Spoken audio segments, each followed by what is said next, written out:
Summer అయితే వచ్చేసింది. Summer అంటే సీజనల్ ఫ్రూట్స్. మ్యాంగోస్‌కి ఎంతమంది పెద్ద ఫ్యాన్స్ ఉంటారో, అలాగే గోదావరి జిల్లాలో ఈ తాటి ముంజలకి కూడా అంతే మంది ఫ్యాన్స్ ఉంటారు. వేసవి కాలంలో మామిడికాయలు తింటే ఎంత వేడంటారో, కానీ ఈ తాటి ముంజలు తింటే మాత్రం అంత చలవ చేస్తుందంటారు. మా రాజమండ్రిలో ఎక్కడ చూసినా తాటి ముంజలతో అయితే నిండిపోయింది. నేనైతే తాటి ముంజలు తీసుకున్నానండి. ఈ తాటి ముంజలైతే రూ. 50కి 14 చొప్పున అయితే కడుతున్నారనమాట.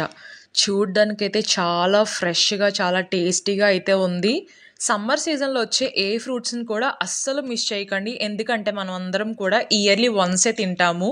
మీకు తెలుసా? ఇవి ముంజుల్లా కాకుండా చాలా రకాలుగా చేసుకొని తినొచ్చండి. పాయసంలో వేసుకున్నా, వీటితో ఐస్ క్రీమ్ చేసుకున్నా కూడా చాలా బావుంటది. పిల్లలకైతే రకరకాలుగా చేసి పెడితే వాళ్ళు చాలా ఇంట్రెస్టింగ్‌గా, ఇష్టంతో తింటారండి. రెసిపీస్ కోసం నా ఛానల్ అయితే ఫాలో చేయండి.